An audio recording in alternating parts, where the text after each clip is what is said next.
Hello दोस्तों, आज हम लोग जानेंगे about of bourse postulate model. आज हम लोग बोर्स का पोस्टुलेट मॉडल के बारे में जानेंगे।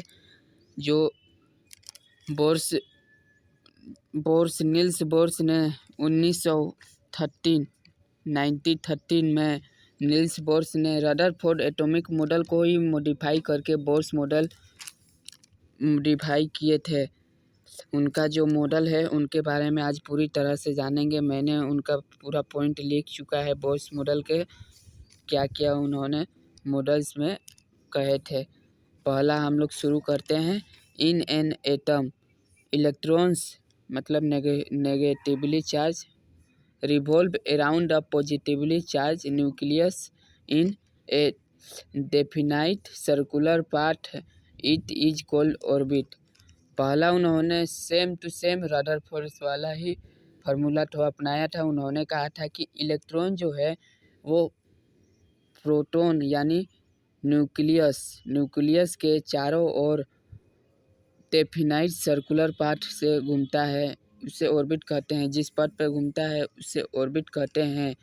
ऑर्बिट माने जिस पथ पे, मान लीजिए ये कोई कक्षा है, बीच में यहाँ पे प्रोटॉन है, न्यूक्लियस चारों तरफ घूम रहा है, ये हो गया सर्कुलर पथ जो घूम रहा है। और जो ये गोल है ये हो गया ऑर्बिट, जिसे सेल भी कहा जाता है।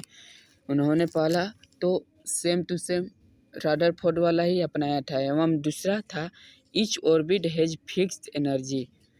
उन्होंने दूसरा नियम बताया था कि प्रत्येक बोर्स मॉडल का माने बोर्स मॉडल में प्रत्येक ऑर्बिट का अपना कोई फिक्स एनर्जी होता है। पहला तो रदरफोर्ड एंड दूसरा फिक्स एनर्जी। और तीसरा उन्होंने कहा था कि the electron in an atom move from a lower energy to higher energy level by gaining the required energy and the electron moves from a higher energy level to lower energy level by losing energy. तीसरा इन्होंने कहा था कि electron atom में जब move करेगा lower energy to higher energy, माने जब ये मान लीजिए कि लोअर है, ये हायर है, जब लोअर से हायर की ओर आएगा तो मूव जब करेगा तो वो होगा गेनिंग द रिक्वायर्ड, वो गेनिंग होगा by gaining the required energy. Gaining द्वारा हुआ, it is gaining energy and electron moves from higher to lower energy by losing energy. अगर जब इलेक्ट्रॉन मूव करेगा हायर टू लोअर, माने ये हायर है तो ये लोअर है, जब यहाँ से यहाँ मूव करेगा तो वो लूजिंग एनर्जी होगा। इन्होंने बहुत अच्छा से कहा था। पहला तो रदरफोर्ड और दूसरा उसका फिक्स एनर्जी होता है। और तीसरा उन्होंने कहा था जब नीचे से मतलब लोअर एनर्जी से हायर में जाएंगे तो हायर होंगे, और हायर से लोअर में आएंगे तो लोअर होंगे। यही तो उन्होंने कितना सिंपल भाषा में कहा था। आप लोग याद करने का कोशिश करिएगा। एवं उन्होंने चौथा कहा था कि the orbit has represented with KLM। Orbit को रिप्रेजेंट किया गया था KLM। मैं आपको डायग्राम इधर बनाया हूँ, इधर आपको समझा दूंगा, पहले बढ़िया से देख लेते हैं। दे इंटेगर यानी पूर्णांक n equal to 1 2 3 known as quantum number. यहाँ पर मैंने इसका डायग्राम बनाया है। ऑर्बिट KLM क्या लिखा हुआ है, ऑर्बिट है वाज रिप्रेजेंटेड, ऑर्बिट को रिप्रेजेंट किया गया है KLM एवं इंटेगर 1 2 3। यहाँ पर 1 2 3 जो दिखाई दे रहा है वो इंटेगर है। 1 2 3 वो इंटेगर, ये KLM वो हो गया तो आपका ऑर्बिट। ये भी ऑर्बिट है, ये भी ऑर्बिट है, बस रिप्रेजेंट कैसे किया गया है वो दिखाया गया है।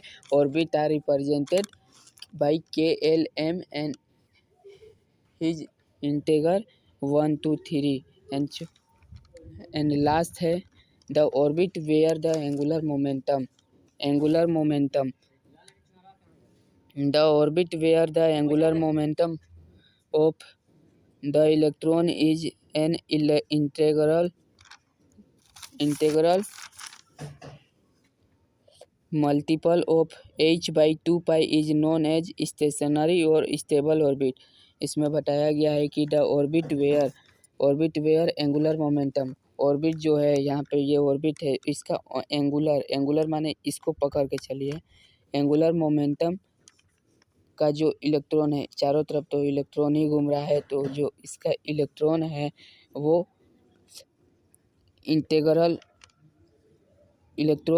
इंटीग्रल मल्टीपल ऑफ, इसका पूर्णांक मल्टीपल ऑफ, माने इंटीग्रल तो पूर्णांक और मल्टीपल माने हो गया एकाधिक, of h by 2 pi formula, h by 2 pi is known as stationary और स्टेबल, यानी ये स्टेबल ऑर्बिट इसको कहा जा सकता है। अगर पूछा जाए स्टेबल ऑर्बिट क्या है तो वही होगा जब इलेक्ट्रॉन एंगुलर मोमेंटम पर integral multiple of h by 2 is known as stationary और ऑर्बिट। Thank you.